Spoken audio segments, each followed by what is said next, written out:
جس کو عربی زبان میں ہبا کہا جاتا ہے. عربی زبان میں کیا کہتے ہیں؟ ہبا. تو ذرہ کا ایک معنی وہ بھی ہے جس کو اردو میں ہم اور آپ ذرہ ہی کہتے ہیں. تو ذرہ یعنی وہ سب سے چھوٹی چیز ہوتی ہے، اتنی چھوٹی چیز ہوتی ہے کہ آپ اس کو پکڑ نہیں سکتے. ہاں آپ لیکن اور عام ننگی آنکھ سے دیکھ بھی نہیں سکتے.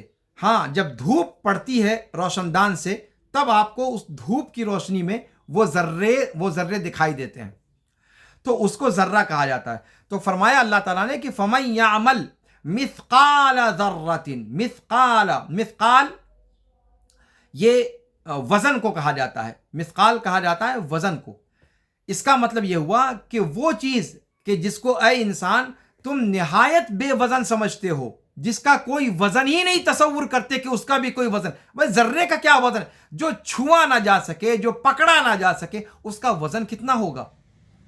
اگر اس جیسی چیز کو اس کے برابر چیز بھی وزن سے خارج نہیں ہوگی اس دن، قیامت کے دن، تو پھر اس سے بڑی چیزوں کے بارے میں کیا کہتے ہیں آپ؟ اس سے بڑے بڑے جو ظلم اور جبر انسان نے کیے اور لوٹ اور کھسوٹ مچایا اور گالی اور گلوج کیا اور ماں بہن ایک کیا، ان سب چیزوں کا کیا ہوگا؟ اگر اس جیسی حقیر چیز کا بھی وزن کیا جائے گا تو پھر ان جیسی چیزوں کا وزن کیسے نہیں ہوگا؟ اسی لیے کہا فَمَن يَعْمَلْ مِثْقَالَ ذَرَّةٍ. مثقال ثقل سے ہے، یعنی اس کا بھی کوئی وزن ہے. گرچہ ہم اور آپ سمجھتے ہیں کہ وزن نہیں ہے، لیکن اس کا کوئی نہ کوئی وزن ہے. اور آج دنیا ثابت کرتی ہے کہ ہاں اس کا وزن ہے. اگر وزن نہ ہوتا تو ایٹم بم اس سے نہ بنا لیا جاتا. ذرے ہی سے ایٹم بم تیار کیا گیا.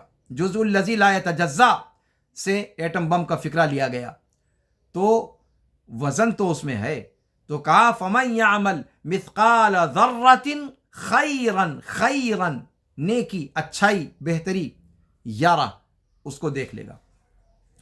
اس آیت سے انسان کو کس قدر امیدیں وابستہ ہو جاتی ہیں کہ انسان نے اگر چھوٹے سے چھوٹا کوئی اچھا عمل کیا ہوگا تو وہ بھی اللہ کے ہاں رائے گا نہیں جائے گا، وہ اللہ رب العالمین کے ہاں اس کا اجر اس کو دیا جائے گا. یہاں تو بڑی خوشی ہوتی ہے، لیکن آگے والا ٹکڑا پڑھ کر کے اسی قدر انسان کے جسم میں اور انسان کے دماغ میں لرزہ طاری ہو جاتا ہے. آگے کیا کہا؟ وَمَن يَعْمَلْ مِثْقَالَ ذَرَّةٍ شَرًّا يَرَهُ. کہ جس نے اسی رائی دانہ برابر بھی اگر کوئی برائی کی ہوگی تو جیسے خیر کو وہ دیکھ لے گا، ویسے اس شر کو بھی وہ دیکھ لے گا. اب یہاں پر ایمانداری سے بتائیے کہ اگر اللہ رب العالمین نے ہماری برائیوں کا اس شدت کے ساتھ اور اس دقت کے ساتھ حساب لینا شروع کر دیا تو ہم اور آپ کتنے پانی میں ہیں؟ کیا اپنے آپ کو تو انسان کو معلوم ہے نا کیا ہوگا اس کا انجام. الامان والحفیظ، لرزہ طاری کر دینے والی آیت. اسی لیے عبداللہ بن مسعود رضی اللہ تعالیٰ عنہ فرماتے ہیں کہ یہ آیت یہ قرآن کی سب سے مضبوط اور احکم آیت. فَمَن يَعْمَلْ مِثْقَالَ ذَرَّةٍ خَيْرًا يَرَهُ وَمَن يَعْمَلْ مِثْقَالَ ذَرَّةٍ شَرًّا يَرَهُ. بڑی خطرناک آیت. انسان اگر ان دونوں آیتوں پر غور کر لے تو وہ اپنی عاقبت کو سنوارنے کے لیے یہ دو آیتیں اس کے لیے کافی ہیں. تو یہ ان آیات کا ترجمہ ہوا. جس زلزلے کا اس صورت کے اندر اللہ رب العالمین نے ذکر بیان فرمایا ہے، یہ وہ زلزلہ ہوگا جس کا تذکرہ سورہ حج میں بھی اللہ رب العالمین نے فرمایا ہے. وہاں اللہ رب العالمین نے فرمایا یا ایھا الناس اتقوا ربکم ان زلزلۃ الساعۃ شیء عظیم.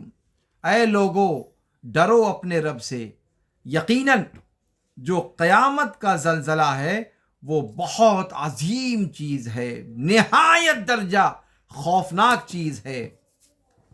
اور پھر اتنا کہہ کر کے قرآن رک نہیں گیا، وہاں پر اس زلزلے کی خوفناکی کو قرآن نے بیان کیا ہے اور اس کا نقشہ کھینچا ہے. یوم ترونہا، پڑھیے رمضان کا مہینہ ہے، ہم کہاں تک آپ کو بتائیں.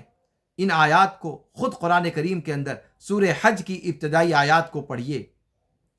اس زلزلے کا تفصیلی نقشہ قرآن نے کھینچا ہے. کیسے حاملہ عورت اپنا حمل ساقط کر دے گی، کیسے دودھ پلانے والی ماں اپنے دودھ پیتے بچے سے غافل ہو جائے گی، اور انسان بغیر پیے ہوئے مدہوش دکھائی دے گا. ایسا لگے گا کہ انسان نے کئی بوتل چڑھا لیا ہے اور جام کے جام لڑھا چکا ہے. یوم تری الناس سکارا وما هم بسکارا ولکن عذاب اللہ شدید. اس دن دیکھو گے تو ایسا لگے گا کہ سامنے والے پیکڑوں کی جماعت ہے، اور جس طریقے سے پیکڑ پینے کے بعد ڈولتے رہتے ہیں، توازن برقرار نہیں رہتا، ویسے انسان مدہوشی کے عالم میں ڈاوا ڈول ہو رہا ہوگا. اللہ کہتا ہے وما ہم بسکارا، لیکن وہ ڈولتے ہوئے نظر تو آئیں گے، لیکن وہ پی کر کے نہیں ڈول رہے ہوں گے. اس دن کا نشہ بغیر پیے چڑھنے والا ہوگا. وما ہم بسکارا، انہوں نے کوئی نشہ نہیں کیا ہوگا، لیکن ہوگا کیا کہ اللہ کے عذاب کی شدت ایسی ہوگی کہ انسان کی وہ کیفیت طاری ہوگی. اگر میں اس پر تفصیل سے گفتگو کروں کافی لمبا وقت لگ جائے گا. آپ خود پڑھیے سورہ حج کی ابتدائی آیات کے اندر اس زلزلے کو اور اس زلزلے کی پاداش میں جو اثرات ہوں گے روئے زمین پر، اس کو قرآن کریم نے بیان کیا ہے. اسی طریقے سے سورہ واقعہ کے اندر اللہ رب العالمین نے اس واقعے کو، اس زلزلے کو، جس کو یہاں زلزلہ سے تعبیر کیا ہے، سورہ واقعہ کے اندر اس کو اللہ نے فرمایا اذا رجت الارض رجا وبست الجبال بسا فکانت ہباء منبثا. سورہ واقعہ پڑھیے، وہاں پر بھی آپ دیکھیے کہ اس دن کے زلزلے کی کیفیت کو کیا بیان کیا گیا ہے، اس کے کس طرح کے مظاہر کو قرآن نے ذکر کیا ہے. سورہ حاقہ میں اللہ نے کہا کہ وَحُمِلَتِ الْأَرْضُ وَالْجِبَالُ فَدُكَّتَا دَكَّةً وَاحِدَةً فَيَوْمَئِذٍ وَقَعَتِ الْوَاقِعَةُ. یہ ساری آیتیں ہم اور آپ پڑھتے ہیں، لیکن کبھی اس کا ترجمہ دیکھنے کی نوبت نہیں آئی ہوگی. آج آپ ضرور دیکھیں تاکہ اس زلزلے کی کیفیت کو قرآن کی زبانی سمجھیں کہ وہ کیفیت کیا ہوگی، جس دن انسان ہڑبڑا کر کہے گا وقال الانسان ما لہا ما لہا، یہ ہو کیا گیا زمین کو، کیا کیا کنڈیشنز اس دن طاری ہوں گی اور کیسے حالات ہوں گے. اللہ رب العالمین ہم سب کو اپنی پناہ میں رکھے. آئیے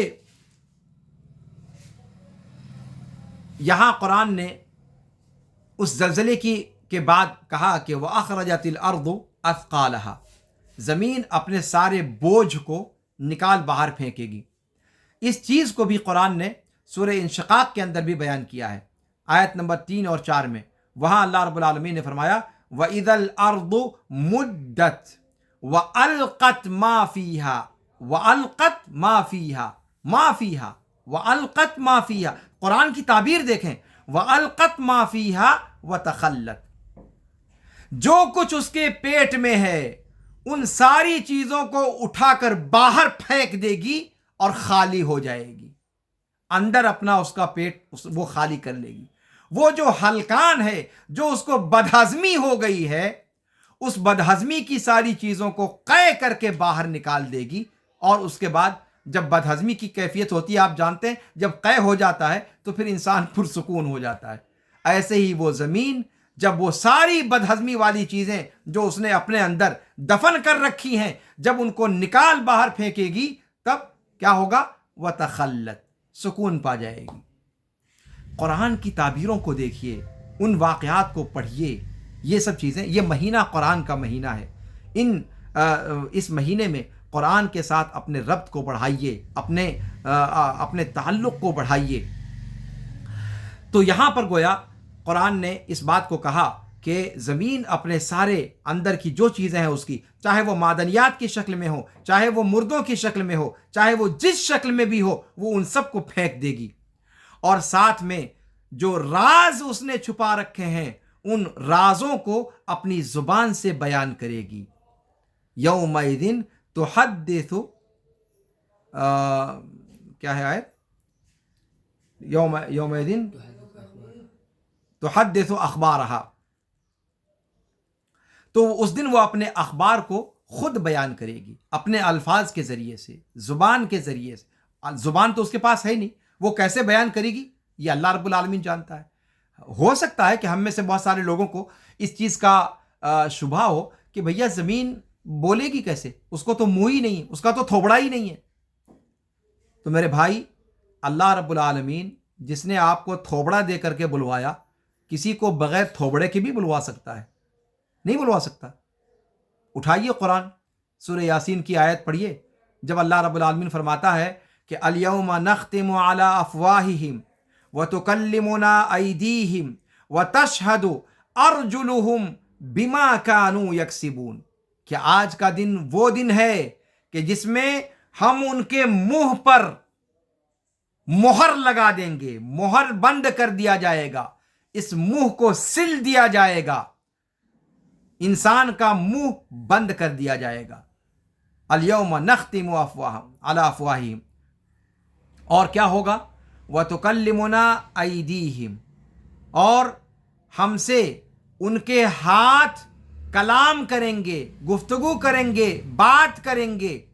وتکلمنا ایدیہم وتشہد ارجلہم، اور ان کے پیر شہادت دیں گے، گواہی دیں گے بول کر کے. وتشہد ارجلہم، کس چیز کی؟ بما کانوا یکسبون، انسان جو کچھ کرتا رہا تھا ان تمام چیزوں کے بارے میں ایک ایک رپورٹ یہ ہاتھ اور یہ پیر اللہ کے سامنے بول کر کے اس کی گواہی دیں گے. اب یہاں پر بھی تو آپ کو تعجب ہو سکتا ہے، آپ کا ہاتھ کیسے بولے گا؟ اس کے اندر بھی تو تھوبڑا نہیں ہے، اس کے اندر بھی تو زبان نہیں ہے، اس کے اندر بھی تو دانت وانت کچھ نہیں ہے، پھر یہ کیسے بولے گا؟ اور پیر کیسے شہادت دیں گے؟ پیر کیسے گواہی دیں گے؟ پیر کو بھی تو تھوبڑا نہیں ہے. اور پھر اتنا ہی نہیں، قرآن کے اندر یہ بھی ذکر آیا کہ انسان کی شرمگاہ بھی انسان کے خلاف گواہی دے گی، اور ہڑبڑا کر کے انسان کہے گا کہ ارے کمبخت مارے، تیری ہی خاطر تو سارا کھڑاگ مول لیا تھا اور تو ہی آج ہمارے خلاف بول رہا ہے. کہے گا وقالوا لجلودہم لما شہدتم علینا، اپنے چمڑوں سے کہے گا کہ تم نے ہمارے خلاف کیوں گواہی دی، چمڑوں سے. اور آپ جانتے ہیں کہ وہ حصہ صرف اور صرف چمڑا ہے، لوتھڑا ہے، وہاں ہڈی نہیں ہے. اس لیے مفسرین نے بتایا کہ وہاں پر کنایا شرمگاہ سے ہے. کال آ رہی بھائی، سمجھ میں نہیں آتا. تو وقالوا لجلودہم لما شہدتم علینا، وہاں انسان کہے گا کہ تم ہمارے خلاف کیوں گواہی دے رہے ہو، تمہاری وجہ سے ہی تو سب کچھ کرتا تھا. تو وہاں پر وہ چیز بھی کہے گی کہ انطقنا اللہ الذی انطق کل شیء، آج قوت گویائی ہمیں اس ذات نے دی ہے جس نے ہر چیز کو قوت گویائی عطا کی، اور آج ہم چپ نہیں رہیں گے، آج تمہارے ایک ایک پول کو کھول دیں گے. اللہ کی پناہ اس دن سے جس دن خود ہمارے ہی اعضاء اور جوارح ہمارے خلاف گواہ بن کر کھڑے ہوں گے. کہنا یہ ہے کہ جس طریقے سے یہ سارے اعضاء بول کر کے گواہی دیں گے، ویسے ہی یہ زمین بھی بول کر کے انسان کو بتلائے گی کہ اس نے کون سا کرتوت انجام دیا تھا. اور یہ اللہ رب العالمین پر مستبعد نہیں ہے. اللہ رب العالمین جو چاہے جیسے چاہے کر سکتا ہے. اس پر بھی تو آپ کو تعجب ہو سکتا ہے کہ اللہ تعالیٰ فرماتا ہے کہ فَمَن يَعْمَلْ مِثْقَالَ ذَرَّةٍ خَيْرًا يَرَهُ، جو ذرہ برابر بھی خیر کا عمل کرے گا وہ اس کو دیکھ لے گا، اور جو ذرہ برابر شر کا عمل کرے گا اس کو دیکھ لے گا. تو یہ عمل کو کیسے دیکھ لے گا؟ عمل کیا کوئی دیکھی جانے والی چیز ہے؟ نماز آپ پڑھتے ہیں، پڑھ کر کے ختم کر دیتے ہیں، کیا وہ کوئی ایسی چیز ہے جس کو آپ دیکھیں؟ کوئی ایسی چیز ہے جس کو آپ چھوئیں؟ کوئی ایسی انسان بکتا ہے، بک کر کے اور ختم ہو جاتا ہے. بھئی آپ کہتے ہو کہ گالی دیا دے دیا ہو گیا، اب جو کہہ دیا کہہ دیا، اب اس کا تو کوئی شمار ہی نہیں. تو کیا یہاں پر مفسرین نے اس بات کو بھی ذکر کیا ہے کہ اللہ رب العالمین نے جو کہا کہ فَمَن يَعْمَلْ مِثْقَالَ ذَرَّةٍ خَيْرًا يَرَهُ، انسان اپنی زبان سے جو کرتا ہے اس کو بھی قرآن نے یہاں پر عمل کہا ہے. کہا ہے نا، آپ اچھی طرح سے سمجھتے ہیں کہ کیسے کہا ہے کہ جس نے ذرہ برابر بھی خیر کا عمل کیا، اور خیر کے عمل میں انسان کے جوارح کا عمل بھی شامل ہے اور انسان کی زبان کا عمل بھی شامل ہے. زبان سے جو کچھ اس نے بکا، جو کچھ اس نے کہا، جو کچھ اس نے کیا، جو کچھ اس نے اذکار پڑھے یا قرآن کی تلاوت کی یا اچھی بات کا حکم دیا، اور جس کو غلط طریقے پر استعمال کیا، ان ساری چیزوں کے لیے جو ہے وہ زبان سے کیے ہوئے وہ سارے کے سارے اعمال شمار کیے گئے. تو اللہ رب العالمین ان اعمال کو بھی باقاعدہ قیامت کے دن تولے گا. دیکھے گا انسان کیسے؟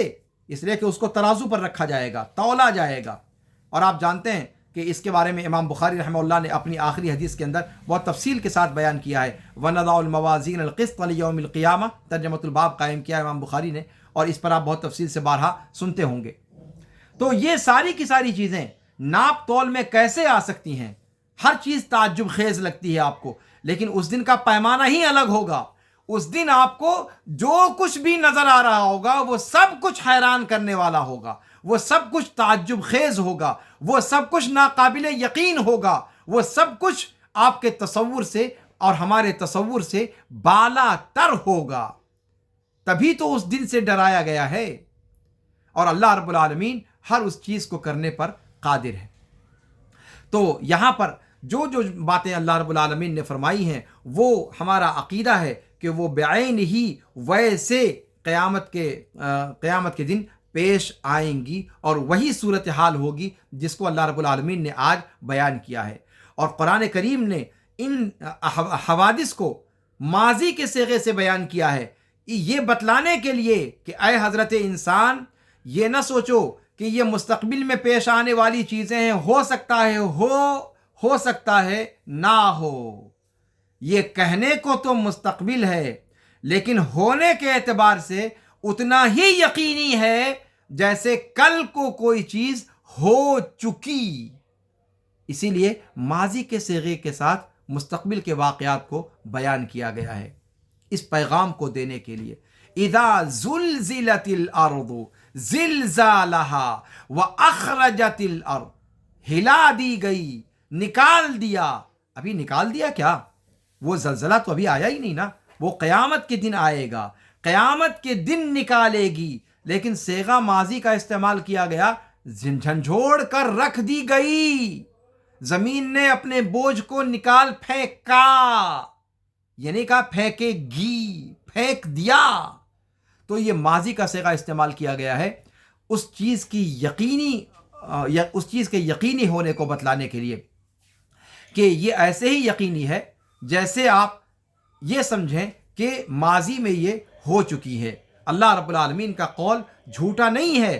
ویسے بھی اللہ رب العالمین اگر کہتا تو کوئی جھٹلانے والا نہیں تھا، لیکن اللہ رب العالمین نے مستقبل کے اندر قیامت کے دن ہونے والے واقعات کو ماضی کے صیغے سے بیان کر کے انسان کو یہ پیغام دینے کی کوشش کی ہے کہ انسان اس پر یقین کرے. اور یقین جب انسان کو آ جائے گا تو انسان پھر اپنے اعمال کو درست کرنے کی طرف راغب ہوگا، اور انسان پھر وہ اپنے اعمال کو درست کرنے کی کوشش کرے گا. اس لیے جو ہے اس انداز میں، اس اسلوب میں اللہ رب العالمین نے غافلوں کو متنبہ کرنے کے لیے اس اسلوب میں قیامت کے حادثات کو بیان فرمایا ہے. اسی طریقے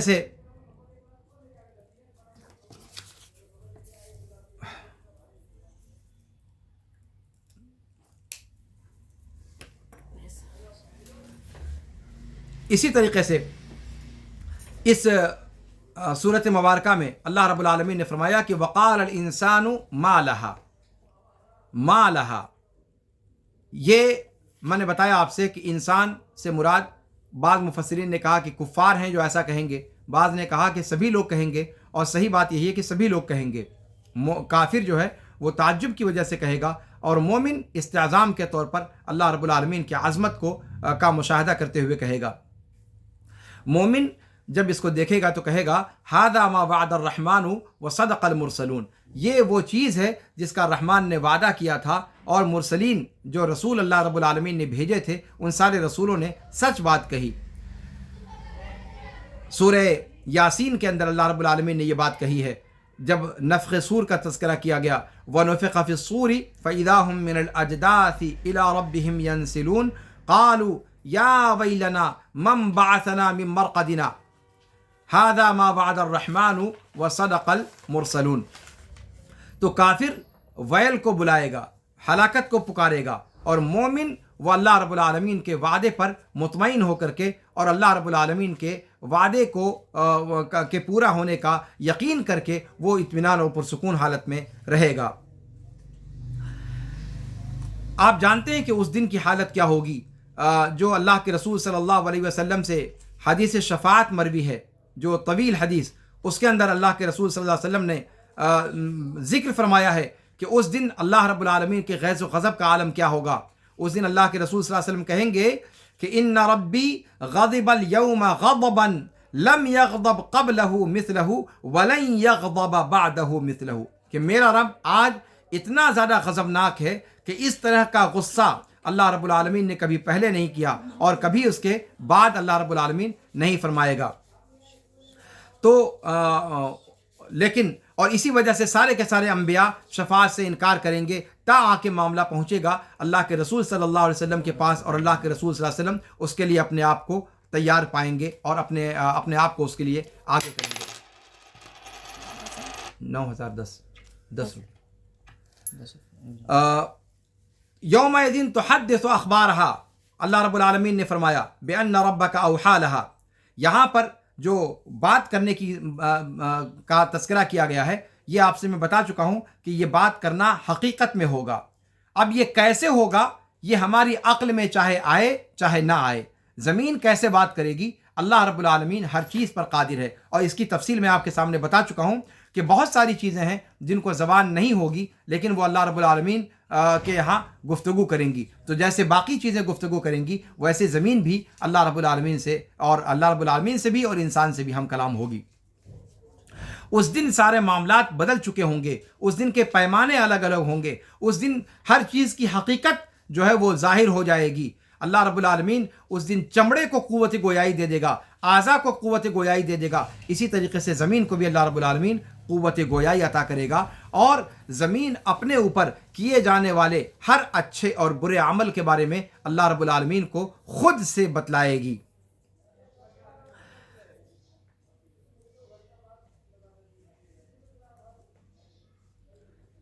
یہاں پر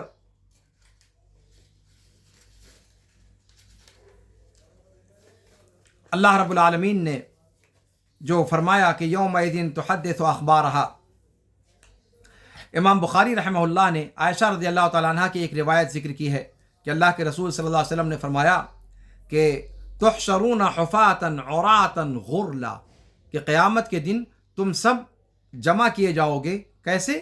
ننگ دھڑنگ، مادرزاد ننگے، اور پیدل، یعنی پیر میں کوئی چپل وپل کچھ نہیں ہوگی، ننگے پیر، ننگے بدن، اور غیر مختون۔ اس لیے کہ آپ جانتے ہیں کہ انسان جب پیدا ہوتا ہے تو وہ ختنہ شدہ نہیں ہوتا، ختنہ اس کا بعد میں کیا جاتا ہے، اور قیامت کے دن جب دوبارہ انسانوں کو اٹھایا جائے گا تو سارے کے سارے انسان اپنی اصل پر اٹھیں گے، یعنی غیر مختون حالت میں۔ عائشہ رضی اللہ تعالیٰ عنہ نے جب یہ بات کہی، عائشہ رضی اللہ تعالیٰ عنہ کہتی ہیں کہ اس وقت میں نے اللہ کے رسول صلی اللہ علیہ وسلم سے پوچھا کہ اے اللہ کے رسول، باقی سب تو ٹھیک ہے لیکن اس میں آپ کہہ رہے ہیں کہ وہ سب مادرزاد ننگے ہوں گے، تو بھلا یہ بتائیے کہ سارے لوگ، ساری عورتیں، مرد سب وہاں پر ہوں گے، سب بعض کو دیکھ رہے ہوں گے، گھور رہے ہوں گے، ایسی حالت میں سب مادرزاد ننگے ہوں گے، یعنی شرم کہاں جائے گی اس دن۔ اللہ کے رسول صلی اللہ علیہ وسلم سے ماں عائشہ رضی اللہ تعالیٰ عنہ کو اس کی فکر پڑ گئی۔ ہماری ماؤں اور بہنوں کو عائشہ رضی اللہ تعالیٰ عنہ کی اس روایت کو ضرور پڑھنا چاہیے، جو آج اس دنیا میں بے پردگی کی رسیاں بنتی چلی جا رہی ہیں، اور دھیرے دھیرے ان کا لباس بے لباسی سے بدلتا جا رہا ہے، یا تو لباس ہی مختصر ہوتا جا رہا ہے، یا لباس کے نام پر بے لباسی کو جو فروغ دیا جا رہا ہے۔ ان ماؤں اور بہنوں سے میں اپیل کروں گا کہ وہ عائشہ رضی اللہ تعالیٰ عنہ کی حیا کو سامنے رکھیں اور دیکھیں اس دن کی بے پردگی کو بھی یہ برداشت نہیں کر پا رہی ہیں جس دن حساب و کتاب کا معاملہ ہوگا، جس دن ساری کائنات کا ساری تکلیف ختم ہو چکی ہوگی، جس دن کسی چیز کا انسان کو مکلف نہیں کیا جائے گا، جس دن اللہ رب العالمین کی طرف سے یہ مطالبہ نہیں ہوگا کہ آپ کو پردہ کرنا ہے اور آپ کو پردہ نہیں کرنا ہے، اس دن بھی پردے کا معاملہ عائشہ رضی اللہ تعالیٰ عنہ کے ہاں اتنا زیادہ اہم ہے، وہ حیا کے مارے، فطری حیا کے مارے، کہ عائشہ رضی اللہ تعالیٰ عنہ کے ذہن میں اس دن کے بارے میں بھی یہ سوال آیا، جو اس دن کے واقعات سے وہ غافل ہو گئیں، ان کو جو اہم جو چیز ستانے لگی فکر وہ یہ کہ بھیا ننگے دھڑنگے سارے لوگ ہوں گے، مرد عورتیں سب ایک دوسرے کو دیکھیں گے، تو پھر اس دن آج تو ہم شرم اتنی زیادہ کرتے ہیں، اس دن ہماری شرم کہاں جائے گی؟ یہ فکر عائشہ رضی اللہ تعالیٰ عنہ کو سوار ہو گئی۔ غور کرنے کا مقام ہے ہمارے بھائیوں کو بھی اور ہماری بہنوں کو بھی، اور اس چیز کے اندر ان کے لیے عبرت ہے۔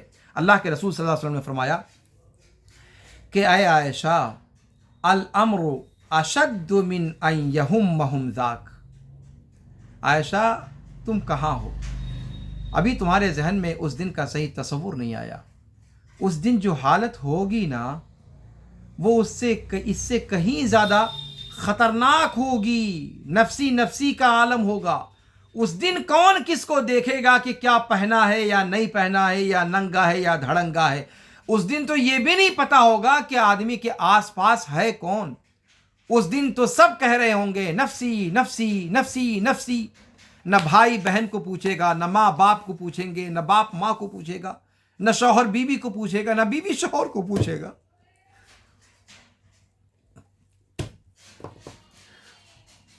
اللہ کے رسول صلی اللہ علیہ وسلم نے عائشہ رضی اللہ تعالی عنہ کو اس دن کی ایک ہلکی سی کیفیت بتلانے کی کوشش کی کہ اس دن یہ موقع ہی نہیں ہوگا کہ کسی کو یہ سب غور کرنے اور یہ سب سوچنے کی مہلت ہو۔ تو یہ دن وہ دن ہوگا جس کا ذکر اس آیت کریمہ کے اندر اللہ رب العالمین نے فرمایا ہے۔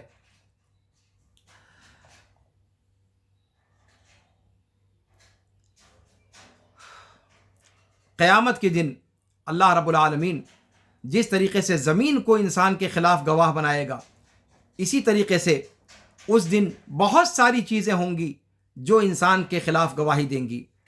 اور یہ سب اللہ رب العالمین کرے گا کیوں؟ کیا اللہ رب العالمین اگر صرف اتنا کہہ دے کہ اے انسان تو نے ایسا کیا ایسا کیا ایسا کیا، تو اتنا کافی نہیں ہے؟ پھر یہ ساری گواہ کیوں پیش کرنے کی ضرورت پیش آئے گی؟ ایک سوال پیدا ہوتا ہے نا، اللہ تعالیٰ کو کیا کوئی جھٹلا سکتا ہے؟ نہیں نا، نہیں جھٹلا سکتا۔ تو پھر اللہ تعالیٰ کو جب جھٹلا نہیں سکتا تو پھر اتنے سارے گواہوں کو اللہ تعالیٰ کاہے کو اکٹھا کرے گا؟ دیکھیے، اللہ رب العالمین چونکہ اس کے فیصلے مبنی بر انصاف ہوں گے، وہ چاہے گا کہ جس کے بارے میں جو فیصلہ دیا جائے وہ بندہ خود کہے کہ اس کے علاوہ اور کوئی فیصلہ ہو ہی نہیں سکتا، حقیقت میں اسی چیز کا مستحق ہوں۔ اور یہ یقینی طور پر تبھی ہوگا جب گواہوں کو پیش کر دیا جائے، جب ان اعمال کو بیان کر دیا جائے۔ فَمَن يَعْمَلْ مِثْقَالَ ذَرَّةٍ خَيْرًا يَرَهُ وَمَن يَعْمَلْ مِثْقَالَ ذَرَّةٍ شَرًّا يَرَهُ۔ ایک بات۔ دوسری بات یہ دیکھیں قرآن کریم کے اندر کن کن چیزوں کو گواہ بنایا گیا ہے۔ ہاں، دوسری بات میں یہ کہہ رہا تھا کہ یہ آپ کیسے تصور کر رہے ہیں کہ اللہ رب العالمین کو جھٹلائے گا نہیں کوئی؟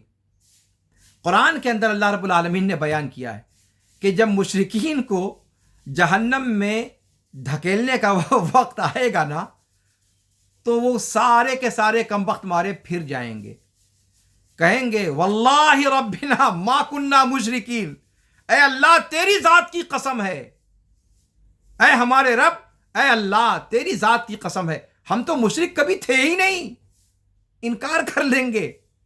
کون انکار کریں گے؟ مشرکین، جنہوں نے اس دنیا کی زندگی میں کبھی اللہ کو مانا ہی نہیں، ہمیشہ اللہ رب العالمین کے ساتھ شرک کرتے رہے۔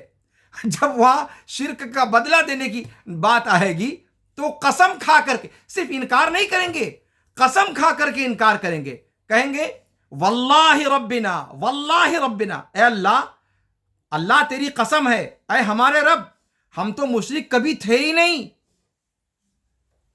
اب اللہ تعالیٰ وہاں پر کیا کرے گا بھلا؟ یہ تو سیدھے مکر گئے۔ وہ لوگ جن کو ابد الآباد کے لیے جہنم میں ٹھونسنا ہے، وہ تو اس بات کو مان کر نہیں دے رہے کہ انہوں نے کبھی شرک کیا۔ ایسے موقع پر یہ سارے گواہ کام آئیں گے۔ تو اللہ رب العالمین وہاں کسی کے ساتھ زیادتی نہیں ہونے دے گا۔ ان اللہ لا یظلم مثقال ذرہ، اللہ تعالیٰ ذرہ برابر بھی کسی کے اوپر ظلم نہیں کرے گا۔ وہ مشرکین بھی جب انکار کریں گے نا، تو پھر یہی سارے گواہ پیش کر دیے جائیں گے، لے بھائی میں نے مان لی تیری بات کہ میں جھوٹ بول رہا ہوں، لیکن ان کا کیا کرے گا تو؟ وہ سارے گواہ اٹھ کھڑے ہوں گے کہ ابے گدھے تم نے میرے ساتھ ایسا کیا تھا، وہ کہے گا میرے ساتھ ایسا کیا تھا، وہ زمین کہے گی تم نے میرے اوپر کھڑے ہو کر کے ایسا کام کیا تھا۔ اور وہ سارا ٹائمنگ کے ساتھ، ڈیٹ کے ساتھ، وقت کے ساتھ، منظر کے ساتھ۔ پھر کہاں جائے گا انسان؟ کہاں جائے گا؟ کس کونے خدرے میں چھپے گا؟ تو اللہ رب العالمین اس دن اس لیے ہر چیز سے گواہی دلوائے گا۔ انسان کے اعمال کو فرشتوں نے جو لکھا ہے وہ اعمال نامہ بھی پیش کیا جائے گا۔ وہ اعمال انسان نے جس حالت میں جہاں جہاں کھڑے ہو کر انجام دیا ہے، وہ زمین کے خطے بھی گواہی دیں گے، زمین کے وہ ٹکڑے بھی گواہی دیں گے۔ ارے اور یہ تو بہت دور کی چیز ہو گئی، انسان کے خود اپنے اعضاء گواہی دیں گے۔ انسان نے کچھ کیا ہوگا اپنی زبان سے، اپنے ہاتھ سے، اپنے پیر سے، انہی سب چیزوں سے تو کیا ہوگا۔ اور قرآن کہتا ہے کہ یہ ہاتھ بھی گواہی دینے کے لیے کھڑے ہو جائیں گے، یہ انسان کے پیر بھی گواہی دینے۔ انسان کہاں جائے گا؟ کس چیز کا انکار کرے گا؟ کتنی باتوں سے مکرے گا؟ کیا اس کی گنجائش ہو پائے گی اس دن؟ ہمیں اور آپ کو غور کرنے کی ضرورت ہے۔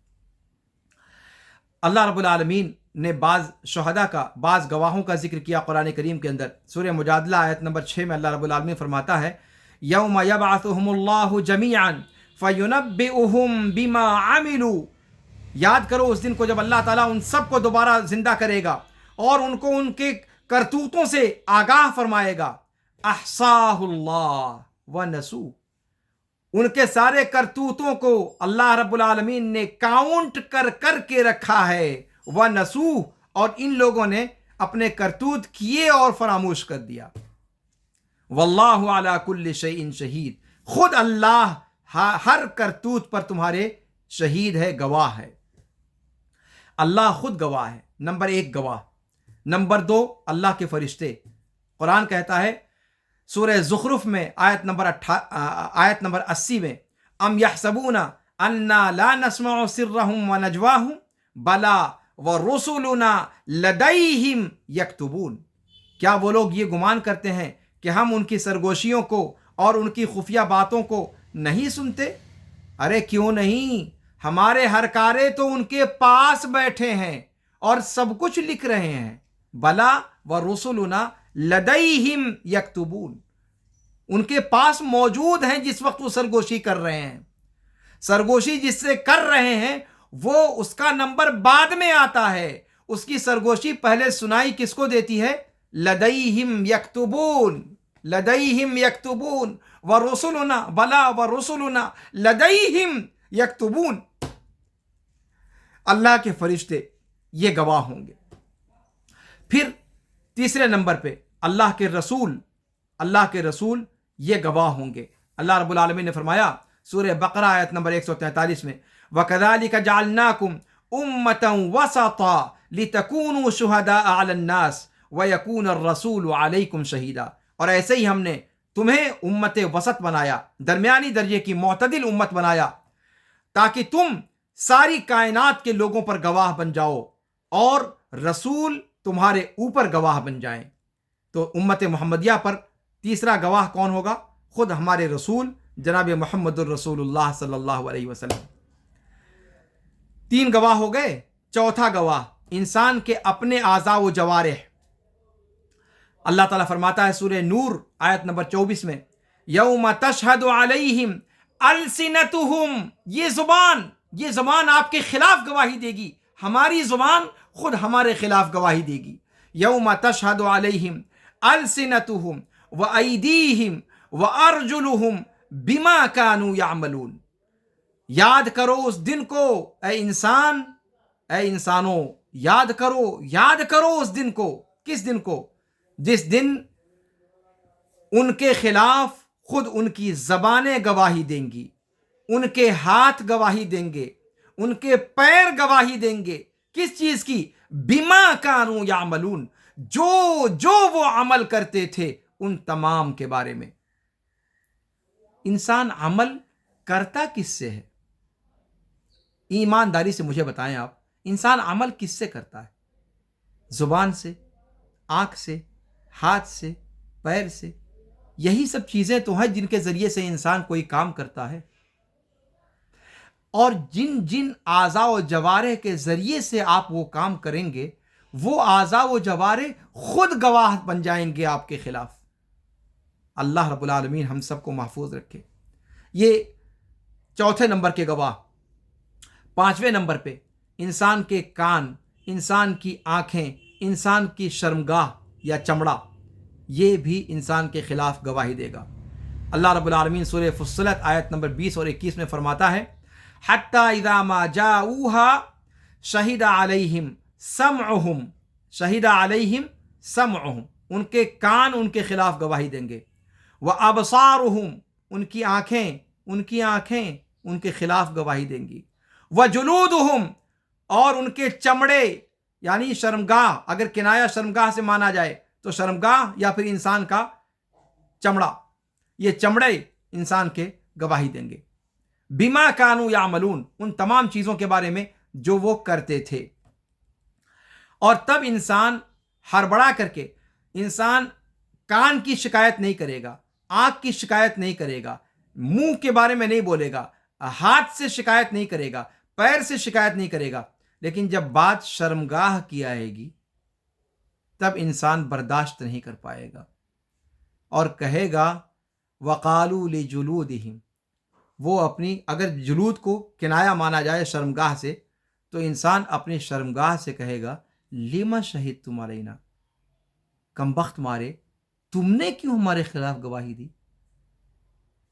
تمہاری ہی شہوت کو پوری کرنے کے لیے تو یہ سارا حلال کو حرام اور حرام کو حلال کیا میں نے، تو کم سے کم رک گیا ہوتا، تو کیسے گواہی دے رہا ہے ہمارے خلاف؟ وقالوا لجلود، یعنی باقیوں پر کوئی اعتراض نہیں کرے گا انسان، لیکن یہاں پر نہیں برداشت کر سکے گا، اور شرمگاہ کے خلاف گواہی دینے پر اس سے مخاطب ہو کر کہے گا لما شہدتم علینا، تم نے ہمارے خلاف کیسے گواہی دی؟ وہ کہیں گے، شرمگاہ کہیں گے کہ قالوا انطقنا اللہ الذی انطق کل شیء، ہمیں اس ذات نے قوت گویائی دی جس نے تمہیں قوت گویائی دی، اور ہر چیز کو جس نے قوت گویائی دی، تو گویا قوت گویائی ہمیں ملی تو آج تمہارا کچا چٹھا بیان کریں گے۔ انسان کے گواہ انسانوں کے اندر سے پیدا ہوں گے، پھر انسان کہاں جائے گا بچ کر؟ یہ کتنے گواہ ہو گئے؟ اللہ، فرشتے، رسول، انسان کے جوارح، انسان کے آنکھ، کان اور شرمگاہ، 5 گواہ ہو گئے۔ یہ اتنے سارے گواہ اللہ رب العالمین کے یہاں گواہی دیں گے، اور پھر ساتھ میں زمان و مکان کی گواہی۔ یہ آپ نے ڈھیر ساری حدیثوں کے اندر سنا ہوگا کہ انسان اگر کہیں صحرا میں بھی جا رہا ہو تو اس کو اذان دے کر کے نماز پڑھنی چاہیے، اس لیے کہ اس کی آواز جہاں جہاں تک جائے گی، چرند و پرند اور نباتات و جمادات جہاں تک ٹیلے اور وادیاں اس کی آواز کو سنیں گی، وہ سب کی سب اللہ کے ہاں گواہی دیں گی کہ اس بندے نے تیرا نام ہمارے یہاں بلند کیا تھا۔ اس کا مطلب جس ماحول میں انسان اعمال کو انجام دے گا، وہ ساری کی ساری چیزیں انسان کے خلاف، انسان کے حق میں یا انسان کے خلاف گواہی دیں گی۔ انسان اس موقع پر شرم کے مارے پانی پانی ہو رہا ہوگا، اس لیے کہ اس کے اپنے اعمال اور اقوال پر اتنے سارے گواہ ہوں گے کہ وہ جھٹلاتے جھٹلاتے بھی ان سے بچ نہیں سکتا، اور وہاں پر انسان شرمسار ہوگا کہ اللہ رب العالمین اس کے سر اور اس کے جہر، اس کے اس کے خفیہ اور ظاہری سارے اعمال پر اللہ رب العالمین مطلع ہے، اور گواہوں سے بھی شرمائے گا انسان۔ تو وہ دن آنے سے پہلے ہمیں اللہ رب العالمین کے سامنے باز پرس کے احساس کو اپنے اندر پیدا کرنا چاہیے، اور آج اللہ رب العالمین سے شرم کرنی چاہیے۔ آج ان گواہوں کی گواہی ہمارے خلاف ہو، اس سے اپنے آپ کو بچانے کی کوشش کرنی چاہیے، اللہ رب العالمین کی نافرمانی سے بچنا چاہیے، توبہ اور استغفار کی کثرت کرنی چاہیے، اور نیک اعمال بکثرت انجام دینے کی کوشش کرنی چاہیے۔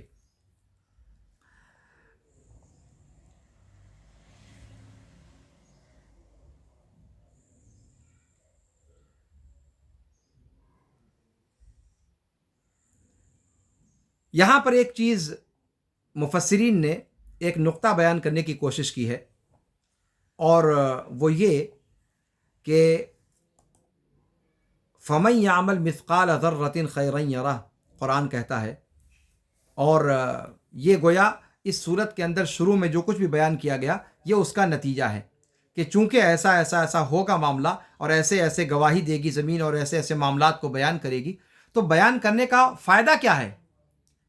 اس کے مطابق جب بدلہ دیا جائے گا تب نہ اس کا فائدہ ہوا۔ تو گویا یہ اخیر کی دو آیتیں ہیں، فَمَن يَعْمَلْ مِثْقَالَ ذَرَّةٍ خَيْرًا يَرَهُ وَمَن يَعْمَلْ مِثْقَالَ ذَرَّةٍ شَرًّا يَرَهُ۔ یہ گویا اس سے پہلے جو باتیں بتائی گئیں اس کا فائدہ اور اس کا نتیجہ ہے۔ نتیجہ یہ ہے کہ انسان کے جیسے اعمال ہوں گے، جیسے جیسے اعمال اس کے سامنے آئیں گے، اگر خیر ہے تو خیر کا بدلہ دیا جائے گا، اگر شر ہے تو شر کا بدلہ دیا جائے گا، اور خیر کے اعمال میں سے کوئی عمل چھوڑا نہیں جائے گا، اور شر کے عمل میں سے کوئی عمل چھوڑا نہیں جائے گا۔ گویا فَمَن يَعْمَلْ مِثْقَالَ ذَرَّةٍ خَيْرًا يَرَهُ وَمَن يَعْمَلْ مِثْقَالَ ذَرَّةٍ شَرًّا يَرَهُ۔ اس کو عربی زبان میں کہا جاتا ہے کہ یہ فضلکہ ہے۔ یہ کیا ہے؟ فضلکہ، یعنی اوپر کی جو تفصیلات بیان ہوئیں اس کا نتیجہ کیا نکلا، یہ نتیجہ کو بیان کر رہی ہیں۔ یہاں پر ایک بات جو غور کرنے کی ہے وہ یہ کہ کیا واقعی اللہ رب العالمین ایسا کرے گا؟ اگر اللہ رب العالمین نے ایسا کیا تو پھر انسان کا کیا ہوگا؟ اللہ رب العالمین اگر ہر چیز کو اللہ رب العالمین ہر چیز کا بدلہ دے گا تو پھر انسان کا کیا ہوگا؟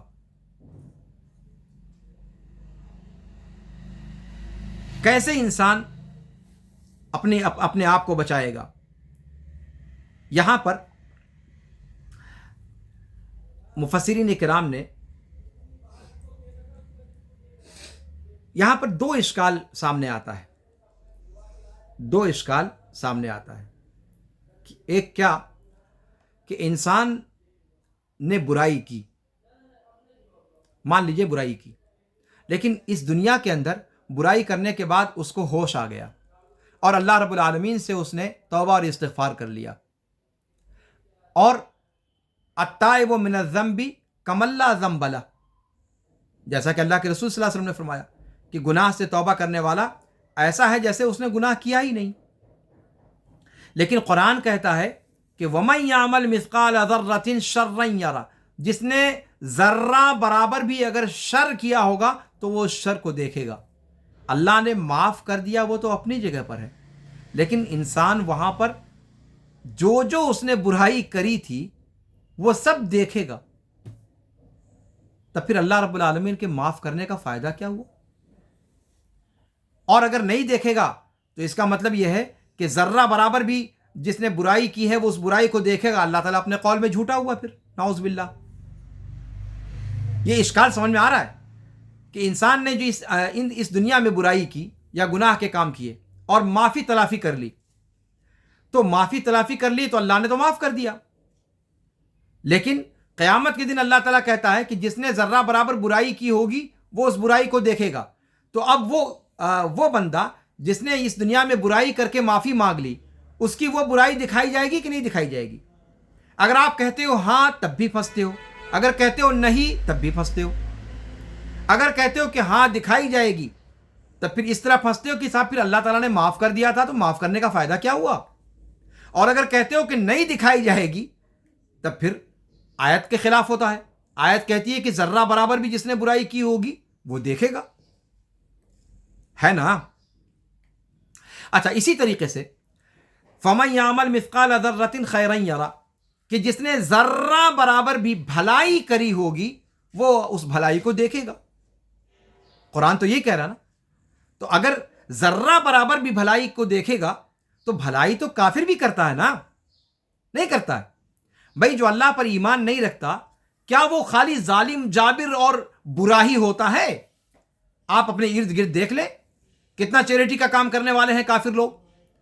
کفار کتنا زیادہ نیک کام کرنے والے ہیں, چیریٹی کا کام کرتے ہیں, وہ رفاہی کام کو انجام دیتے ہیں, مظلوموں کی دستگیری کرتے ہیں, بیواؤں کے کام آتے ہیں, بہت سارے کام رفاہ عام کے کرتے ہیں. تو خیر کا کام کیا اس نے کہ نہیں کیا؟ اور اللہ تعالیٰ کہتا ہے فَمَن يَعْمَلْ مِثْقَالَ ذَرَّةٍ خَيْرًا يَرَهُ, جس نے ذرہ برابر بھی خیر کا کام کیا ہوگا وہ اس کو دیکھے گا, اس کو دیکھ لے گا. وہ تو یہ کافر جس نے نیک کام کیا دیکھے گا کہ نہیں دیکھے گا؟ قرآن کہتا ہے کہ کافر کے عمل کو اللہ تعالیٰ شماری نہیں کرے گا, ہے نا. اِنَّا اعْتَدْنَا جَهَنَّمَ لِلْكَافِرِينَ نُزُلًا قُلْ هَلْ نُنَبِّئُكُم بِالْأَخْسَرِينَ أَعْمَالًا الَّذِينَ ضَلَّ سَعْيُهُمْ فِي الْحَيَاةِ الدُّنْيَا وَهُمْ يَحْسَبُونَ أَنَّهُمْ يُحْسِنُونَ صُنْعًا أُولَئِكَ الَّذِينَ كَفَرُوا بِآيَاتِ رَبِّهِمْ وَلِقَائِهِ فَحَبِطَتْ أَعْمَالُهُمْ, ان کے اعمال اکارت چلے گئے.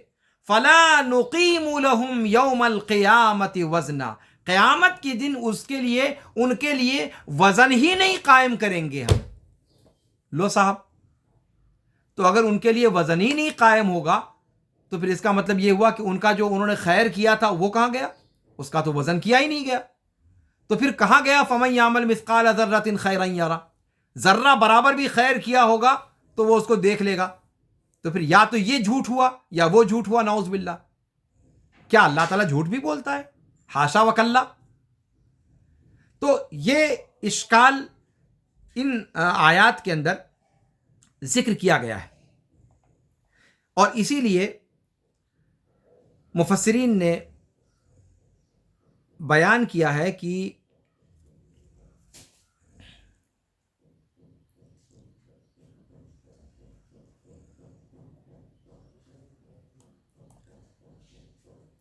اللہ رب العالمین کا جو قول ہے وہ سب کا سب قول اپنی جگہ پر حق اور درست ہے. البتہ کافر جو نیک عمل کرتا ہے, کافر کے نیک عمل کا بدلہ اللہ تعالیٰ اس دنیا ہی میں دے دیا کرتا ہے.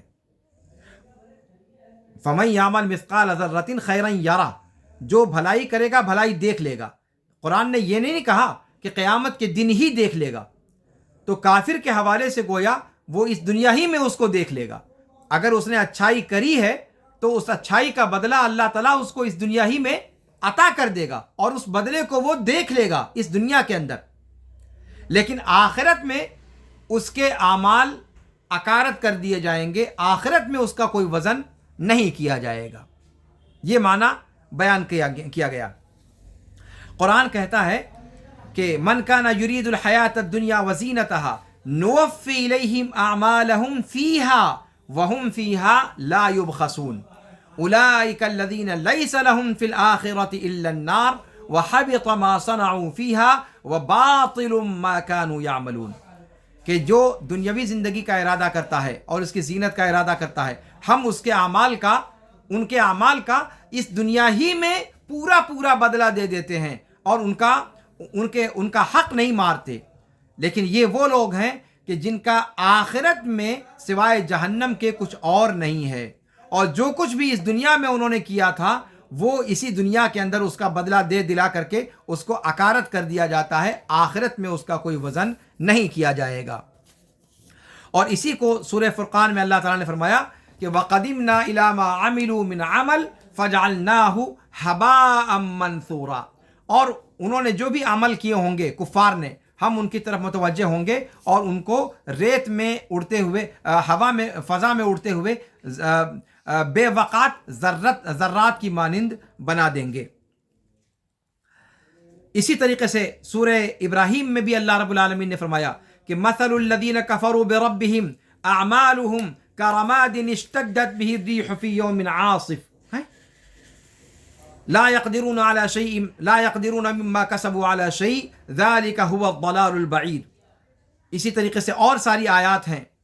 تو ان ساری آیات سے پتہ کیا چلتا ہے کہ اللہ رب العالمین کفار کے جو نیک اعمال ہیں ان کے نیک اعمال کا بدلہ اسی دنیا میں اللہ رب العالمین ان کو دے دے گا، اور اس طریقے سے وہ اس دنیا ہی میں اگر ذرہ برابر بھی انہوں نے خیر کیا ہوگا تو وہ اس کا بدلہ دیکھ لیں گے اس دنیا کے اندر۔ البتہ آخرت میں ان کے کوئی نیک اعمال نہیں وزن کیے جائیں گے اور ان کو جہنم کے اندر ڈال دیا جائے گا۔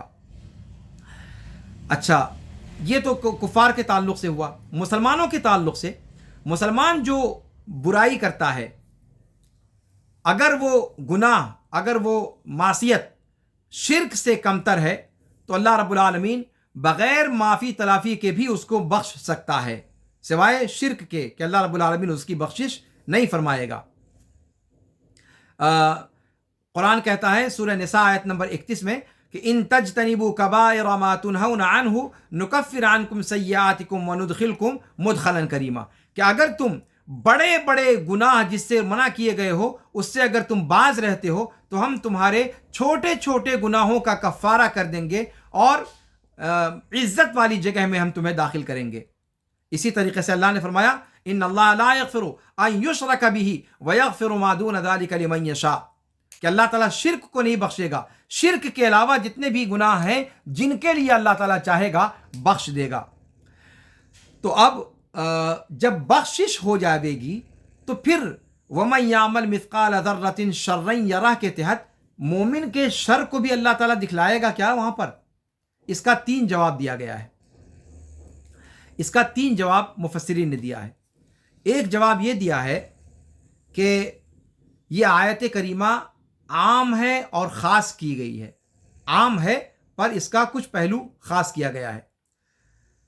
یعنی معنی یہ ہے کہ فَمَن يَعْمَلْ مِثْقَالَ ذَرَّةٍ خَيْرًا يَرَهُ إِن لَّمْ يُحِيطْهُ الْكُفْرُ إِن لَّمْ يُحْبِطْهُ الْكُفْرُ، کہ جس نے ذرہ برابر بھی خیر کیا ہوگا وہ اس خیر کو دیکھ لے گا، اگر اس خیر کو کفر نے برباد نہیں کر دیا تو، کفر نے برباد نہیں کر دیا تو گویا خیر کو دیکھ لے گا، لیکن وہ مقید ہے، کب دیکھ لے گا؟ اگر اس نے کفر نہیں کیا ہے تو، اگر کفر کیا ہے تو پھر اس خیر کو وہ نہیں دیکھے گا، یعنی اس دنیا ہی میں وہ پھر دیکھے گا، آخرت میں اس کو نہیں دیکھے گا۔ اور اس کی دلیل، اس قید کی دلیل وہ آیتیں ہیں جو دلالت کرتی ہیں کہ کفار کے اعمال کو اللہ رب العالمین اکارت اور برباد کر دے گا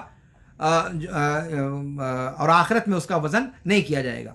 اسی طریقے سے جو دوسری آیت ہے وَمَن يَعْمَلْ مِثْقَالَ ذَرَّةٍ شَرًّا يَرَهُ إِن لَّمْ يَغْفِرْهُ اللَّهُ، وہاں بھی یہ قید بڑھانی پڑے گی کہ جس نے ذرہ برابر بھی شر کیا ہوگا وہ اس شر کو دیکھ لے گا، اگر اللہ نے اس کی بخشش نہیں کری تب، اگر اللہ نے اس کی بخشش نہیں کری تب، اگر اللہ نے بخش دیا تب پھر وہ اس شر کو وہاں پر نہیں دیکھے گا۔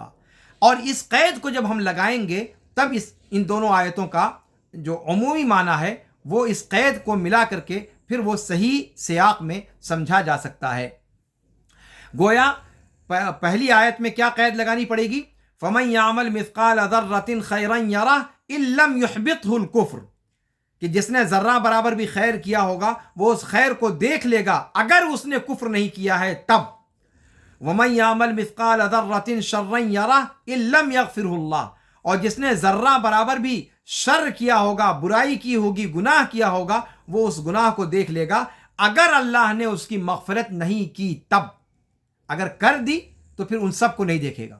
ٹھیک ہے، یہ ملانا ضروری ہے تب جا کر کے بات پوری ہوگی۔ یہ پہلا جواب ہے، یہ پہلا جواب ہے۔ میں نے بتایا کہ 3 جواب دیا گیا ہے، تو پہلا جواب یہ ہوا۔ دوسرا جواب یہ ہے کہ آیت اپنے عموم پر ہے۔ فمن يعمل مثقال ذرة خيرا يره ومن يعمل مثقال ذرة شرا يره، جس نے خیر کیا وہ خیر دیکھے گا، جس نے شر کیا وہ شر دیکھے گا، چاہے مسلمان ہو چاہے غیر مسلم ہو۔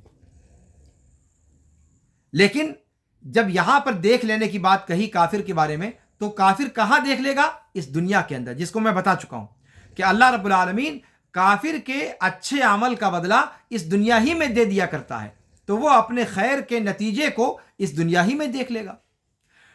ٹھیک ہے، جیسے کہ اللہ رب العالمین نے فرمایا کہ نوفی الیہم اعمالہم فیہا وہم فیہا لا یبخسون، کہ ہم کفار کو ان کے اعمال کا بدلہ اس دنیا ہی میں پورا پورا دے دیں گے، اس میں کوئی کٹوتی نہیں کی جائے گی، لیکن آخرت میں ان کے لیے آگ کے علاوہ اور کچھ نہیں ہے۔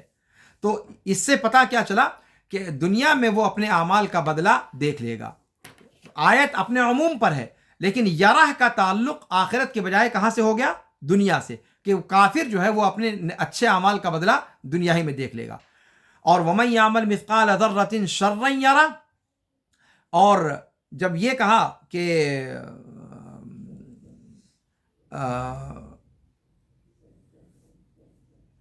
مومن بھی جس نے برائی کی ہے وہ اس برائی کو بھی دیکھ لے گا، تو وہ بھی اس دنیا ہی کے اندر، گویا اس دوسرے جواب میں کیا پتہ چلا کہ فَمَن يَعْمَلْ مِثْقَالَ ذَرَّةٍ خَيْرًا يَرَهُ وَمَن يَعْمَلْ مِثْقَالَ ذَرَّةٍ شَرًّا يَرَهُ، ان دونوں کا تعلق دنیا ہی سے ہے۔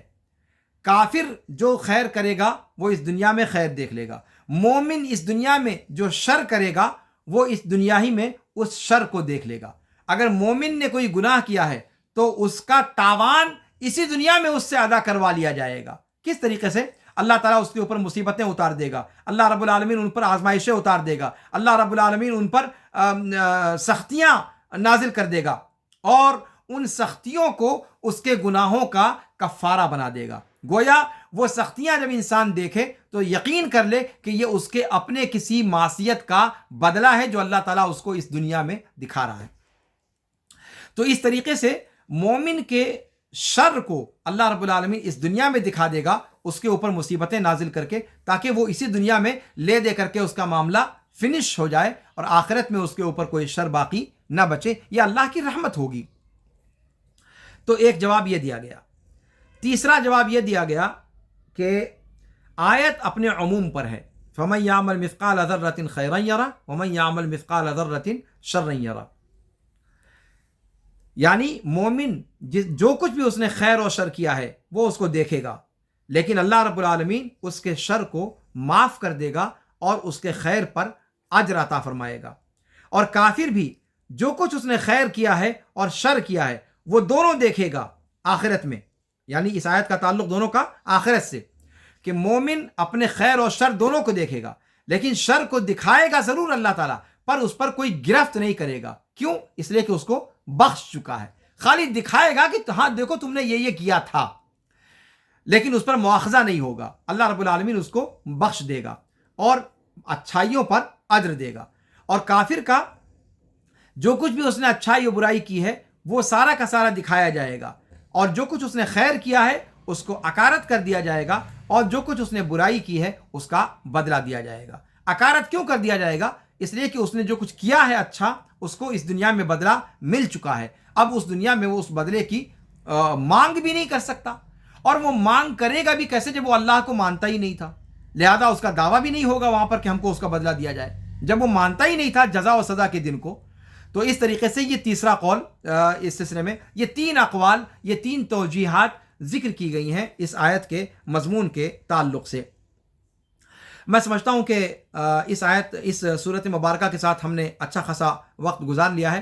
اللہ رب العالمین سے دعا ہے کہ اللہ رب العالمین اس صورت کے مضامین کو ہمیں صحیح طور پر سمجھنے اور اس کے مطابق ہمیں اس دنیا میں نیک اعمال کرنے کی توفیق عطا فرمائے۔ اللہ رب العالمین ہم سب کو برائیوں سے بچائے۔ اللہ رب العالمین ہم سب کو کسی بھی ایسے عمل کے کرنے سے بچائے جس عمل پر ہم اپنے جوارح سے گواہ اپنے خلاف ہونا گوارا نہ کریں۔ اللہ رب العالمین اپنی معصیتوں سے ہمیں بچائے اور اپنی طاعتوں میں ہمیں استعمال فرمائے۔ اللہ رب العالمین جب تک زندہ رکھے، اسلام پر زندہ رکھے، جب ہمارا خاتمہ ہو تو خاتمہ بالخیر ہو۔ ھذا وصلی اللہ وسلم علی نبینا محمد وعلی آلہ وصحبہ اجمعین۔ سبحانک اللہم وبحمدک، اشہد ان لا الہ الا انت، استغفرک و اتوب الیک، والسلام علیکم ورحمۃ اللہ تعالی وبرکاتہ۔